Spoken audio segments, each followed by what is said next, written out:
Sir లాస్ట్‌గా మోడీ గారిది ఈ మధ్య టీవీలో యాడ్ చూస్తున్నాం. 80,00,00,000 మందికి ఉచిత రేషన్ ఇస్తున్నాము అని చెప్పి. మన జనాభా 1,40,40,000 184 కోట్లు.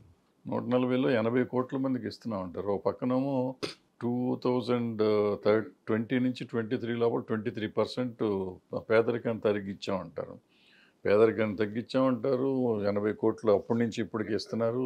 ఇది కాంట్రడిక్టరీ కాదా ఇది? ఏంటంటే మీరు గమనిస్తే ఒక 5 కేజీలేమో ఒక్కొక్క నెలకి ఒక్కొక్క మనిషికి 5 కేజీలు పేద కుటుంబాలకి పీడిఎస్ పౌర సరఫరాల భాగంగా అందుతుంది. పూర్వం అందుతుంది, ఇప్పుడు అందుతుంది. దానిలో ఎక్కువ భాగం సబ్సిడీ ఎంత ఇచ్చేది ఢిల్లీ. వాళ్ళు 5 రూపాయలకో 4 రూపాయలకో ఇస్తారు, 35 రూపాయలకు కొని వీళ్ళ ఓపికని బట్టి రూపాయికో 2 రూపాయలకో లేకపోతే ఫ్రీగానే ఇస్తారు. మిగతా 3-4 ఫ్రీగా ఇస్తున్నారు. బట్ రాష్ట్రం పెట్టుకున్న దానిలో 3 రూపాయలే, 2-3 రూపాయలే. ఢిల్లీ పెట్టుకున్నది 30-35 రూపాయలు. అది కాకుండా కోవిడ్ టైంలో ఏమైందంటే ఇప్పుడు మీరు చెప్పినటువంటి కోట్లాది మంది ఎప్పుడైతే గ్రామాలకు పోయినారో మరి చాలామందికి ఆదాయం లేకుండా పోయిందో పేద వర్గాలకి. మనమే లాక్డౌన్ చేశాం కదా, కాబట్టి క్లోజ్ డౌన్ అయిపోయింది. కాబట్టి ఒక యాజ్ అ స్పెషల్ కేస్ ఇచ్చారు. ఇచ్చింది గత సంవత్సరం తాగిపోవాలి.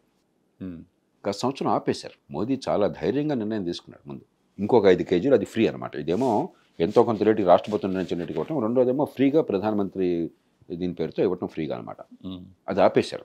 ఆపేసి చాలా తెలివిగా ఏం చేశారంటే చాలా మోదీ ప్రజాధనాన్ని కాపాడడము, సంక్షేమంతో ప్రజలను ఆకట్టుకోవటము, అభివృద్ధికి బట్టలు ఇవ్వటం, ఈ మూటిని బాగా బ్యాలెన్స్ చేసేటువంటి చాలా చాతుర్యం ఉన్న నాయకుడు ఆయన. మిగతా అన్నీ మీకు ఆయన మీద కోపం ఉండొచ్చు, వ్యతిరేకత ఉండొచ్చు. ఆయన్ని మించిన వాళ్ళు బహుశా ప్రపంచంలో ఎవరు ఉండరు ఆ విషయంలో, ఒక భేద దేశంలో. అందులో ఆయన ఏం చేశాడంటే చాలా తెలివిగా ఉచితంగా ఇచ్చేది తీసేసి ఈ పీడిఎస్లో ఇచ్చేది ఎలాగో 5 రూపాయలు 4 రూపాయలు వసూలు చేస్తున్నాం రాష్ట్రానికి, ఫ్రీగా ఇచ్చేస్తే పోలా, కీర్తి కూడా వస్తుందని చెప్పని ఫ్రీ చేసి పడేసాడు. దాంతో అసలు ఏమీ విమర్శ లేకుండా జరిగింది. 1,85,000 కోట్ల ఆదాయం అయింది దేశానికి. నేను చాలా సంతోషపడ్డాను. నేను చాలా డబ్బుల్ని ఆదా చేసి అభివృద్ధి ఖర్చు పెట్టాలని నమ్మేవాడిని నేను. కానీ ఆయనకి కొంతకాలం పోయాక ధైర్యం దాలా. ఇందాక మనం మాట్లాడుకున్నాం, అభివృద్ధి మీరు అంత చేసినా కూడా ఒక పేద దేశంలో సంక్షేమం కూడా అంతుందని గట్టిగా లేకుండా ఈ మధ్యకాలంలో కాంగ్రెస్ పార్టీ మీకు కర్ణాటకలో కానీ తెలంగాణలో కానీ అసలు ఎన్ని రకాలైనటువంటి, తెలంగాణలో 1,20,000 కోట్ల రూపాయల హామీలు ప్రకటించారు, అదనపు హామీలు. అప్పటికే సంక్షేమం బలంగా ఉన్న రాష్ట్రంలో అదనంగా 1,20,000 కోట్లు అన్నీ కలిపి ప్రకటించిన సంవత్సరానికి.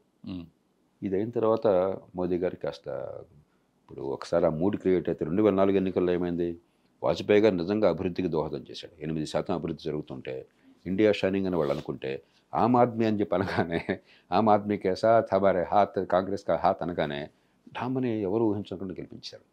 వాళ్ళకి ఆ గుణపాఠం చాలా మనస్సులో ఉంది నేను అనుకోవటం. కాబట్టి కొంత డబ్బు పోయినా పర్లేదు, మనం బలంగా సంక్షేమం కూడా గట్టిగా చేస్తున్నాం అన్నది కాబట్టి ఇది ఒకటి పనికి వస్తుందని చెప్పి చేశారు. కాబట్టి కాంట్రడిక్షన్ ఉంది, దానిలో అనుమానం లేదు. ఆయన వెనక్కి తీసుకెళ్ళి మళ్ళీ ధైర్యం చాలక మళ్ళీ వదిలిపెట్టాడు. అందుకనే ఇప్పుడు సంక్షేమం లేకుండా ఎన్నకూ సాధ్యం కాదు. మనం ఏదో మరి సిద్ధాంతరీత్యా మాట్లాడి ఇవన్నీ వేస్ట్ అవుతున్నాయని చెప్పంటే వేస్ట్ అవుతున్నాయని కాదు. ఆయన అనేది 23% తీసాను, 23% తగ్గించాలని నా పాయింట్. 80 కోట్లలో ఈ 80 కోట్లు ఎందుకు వచ్చింది మంచి ప్రశ్న. ఫుడ్ సెక్యూరిటీ యాక్ట్ అని ఉంది ఈ దేశంలో. నేను అప్పటి నుంచే వ్యతిరేకించాను. ఆ ఫుడ్ సెక్యూరిటీ చట్టంగా ప్రకారం చేసి దానిలో గ్రామీణ ప్రాంతాల్లో 72% అంతమందికో, పట్టణ ప్రాంతాల్లో 50% అని చెప్పి రోజులు అంకెలు వేశారు. నేను ఆనాడే వ్యతిరేకించాను. మీరు ఆ కాకుల లెక్కలు చెప్తున్నారు కదా, ఎంతమందికి ఆహారం కొరత భారతదేశం లేదని చెప్పాను. కానీ ఈ ఎన్జిఓలు మిగతా వాళ్ళు కూడా చెప్పేసి ఆ చట్టంలో పెట్టారు. కాబట్టి 80 కోట్ల మందికి, ఎందుకంటే ఈ రేషన్ కార్డుల ద్వారా ఈ ఫుడ్ సెక్యూరిటీ యాక్ట్ కింద వెళ్ళే వాళ్ళందరికీ ఆటోమేటిక్గా ఎక్స్ట్రా 5 కేజీలు వెళ్ళింది అనమాట. 80 కోట్ల మంది. ఇప్పుడు మళ్ళీ ఓ 10 మంది తీసామంటే మళ్ళీ సేవ్ అయ్యే డబ్బు కంటే పోయే ఓట్లు ఎక్కువ. ఇప్పుడు ఏ పార్టీ అయినా కూడా అందుకని నేను పార్టీని పెట్టి చాలా సానుభూతితో ఉంటాను. నేను కోరేదల్లా ఏంటంటే బ్యాలెన్స్ తీసుకోండి అని చెప్పాను. ఇప్పుడు మోదీ గారు ఏం చేస్తున్నాడు, ఎలాంటివి చేసిన ఇలాంటి ఇప్పుడు సంక్షేమం చేస్తున్నాడు కాబట్టి ప్రజలు నిలబడ్డాడు. అదే సమయంలో ఖచ్చితంగా యువతకు కానీ అన్ని వర్గాలకు కూడా భరోసా ఇవ్వగలుగుతున్నాడు ఆయన. మౌలిక సదుపాయాలు పెంచుతున్నాం, పెట్టుబడులు పెంచుతున్నాం, ఆర్థిక వ్యవస్థ పెరుగుతుంది, ఉపాధి కల్పన జరుగుతుంది. ఇవాళ ఉదయం నేను చూశాను, ఒక పార్టీ వారేమో ఒక్కొక్క మహిళకి ₹1,00,000 ఇస్తా ఉన్నాడు. ఎందుకు ఇస్తాడు, ఎవరికి ఇస్తాడు, ఏంటి ఇస్తాడు, దేవుడికి ఎరుక. ₹1,00,000 ఎక్కడి నుంచి ఇస్తాడు, అంతకంటే ముఖ్యం. డబ్బులు లేవు. జాతీయ స్థాయిలో ప్రభుత్వానికి, రాష్ట్రాలకి 42 లక్షల కోట్ల రూపాయల ఆదాయం వస్తుంటే, ఈ సంవత్సరం యాక్చువల్ లెక్కలు చెప్తున్నాను నేను, 42 లక్షల కోట్ల రూపాయలు జాతీయ స్థాయిలో ప్రభుత్వానికి వచ్చే పన్నులు, ఇతర వచ్చే ఆదాయం, అప్పులు కాకుండా. దానిలో 22,74,000 కోట్లు రాష్ట్రాలకు పెడుతున్నాయి. వివిధ రూపాల్లో 22,74,000 కోట్లు. 12,19,000 కోట్ల రూపాయలు అప్పుల మీద వడ్డీలు చెల్లించాలి. దీని మీద మీ చేతుల్లో ఏమీ కంట్రోల్ లేదు. సో 22,74, 12,19, 34, 35 లక్షల కోట్లు అయిపోయింది. 7,68,000 కోట్ల రూపాయలు జీతభత్యాలు, 43 లక్షల కోట్లు అయిపోయింది. ఇప్పుడు డబ్బులన్నీ అయిపోయినాయి. అది కాకుండా ఇంకా సబ్సిడీలు ఉన్నాయి, ఎరువుల మీద కానీ లేకపోతే మిగతా వాటి మీద. మళ్ళీ అప్పు అది లేకుండా ఇంకా ఉన్నాయి. అవన్నీ అప్పులు చేస్తున్నాం. ఇప్పుడు మీరు ₹1,00,000 ఎలా ఇస్తారు? ఎక్కడి నుంచి ఇస్తారు? మోదీ గారు ఇవాళ మీరు పేపర్లో ఇవాళ మార్నింగ్ రేడియో వింటున్నాను నేను. మోదీ గారు ఏం చెప్తున్నాడు? లక్షలాది మంది తోపుడు బళ్ళ వాళ్ళు, నెత్తిమీద చేసేవాళ్ళు ఎక్కువ వడ్డీలకు అప్పులు తీసుకుంటున్నారు.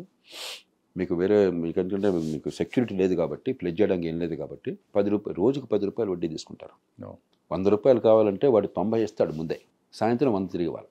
స్టాండర్డ్ అది. 1000 కావాలంటే 900 ఇస్తాడు. అయినా భరిస్తున్నారు పాపం ఎవరు నిరుపేదలు. వీళ్ళందరికీ ₹20,000-30,000 చాలు, ₹10,000 చాలు, ఎందుకంటే ఎక్కువ అక్కర్లా. అదేంటి? వాళ్ళ ఆదాయాలు పెరిగే మార్గం, వాళ్ళ వ్యాపారం చేస్తున్న మార్గం. కాబట్టి ఒక పక్కనేమో అభివృద్ధి అనేది వ్యాపారాన్ని పెంచడం, ఆదాయాన్ని పెంచడం, దానికోసం డబ్బులు ఖర్చు పెట్టడం. ఇంకో పక్క నెల మేము ఇచ్చేస్తాం మీకు ఎందుకని చెప్పింది. ఈ రెండు కాంట్రాస్ట్ కనిపిస్తాం. ఈ కాంట్రాస్ట్ ఉన్నప్పుడు కొంత సంక్షేమం జోడించకపోతే మంచిని కోరేవాడు మునిగిపోతాడు రాజకీయంగా. అది సమస్య. అంటే మీరు చెప్పినట్టు 20,000 ఇచ్చిన రోజు తీసుకోవచ్చు, వడ్డీ లేకుండా తీసుకున్నా కానీ సంక్షేమ వాళ్ళకి ఉంటుంది, మన డబ్బులు మనకు వస్తాయి. గవర్నమెంట్ అది ఆ ప్రయత్నం జరుగుతుంది. ముద్రా లోన్స్ కానీ మిగతావి కానీ ఈ సామాన్యుడికి ఆదాయం పెరగడం కోసం చేయడం కోసం పెద్ద ప్రయత్నం జరుగుతుంది. అందుకనే ప్రపంచం అంతా కూడా ఇప్పుడు మన దేశాన్ని మెచ్చుకుంటుంది. డిజిటల్ ఎకానమీ తీసుకొచ్చి నిరుపేదలకు కూడా ఈ డబ్బులు అంది ఏర్పాటు చేయటము, వాళ్ళు కొంచెం జీవన స్థితులు బాగుపడటం కోసం ఏర్పాటు చేయడం అది సమర్థంగా జరుగుతుంది. లేకపోతే ఉత్తరాదిన యూపీ లాంటి రాష్ట్రాల్లో ఎందుకంత ప్రభావం కనిపిస్తుంది? దక్షిణాదిన పూర్వం నుంచి సంక్షేమం గట్టిగా ఉండేది, ఉత్తరాదిన బ్రహ్మాండంగా సంక్షేమం మొట్టమొదటిసారిగా అమలవుతుంది. కాబట్టి ముందు రాజకీయంగా ఒక బలం వచ్చింది దానికి. లేకపోతే అభివృద్ధి అంటే ఓట్లు పడవు భారతదేశంలో. మన దురదృష్టం కొద్దీ ఆ రెండు జోడించాలి. ఒక 15 ఏళ్ళు 20 ఏళ్ళు కనుక నడిస్తే అప్పుడు కొద్దిగా ఉన్న కొద్దిగా మరింత రేషనల్గా జనం ఆలోచించడం వల్ల. Okay sir.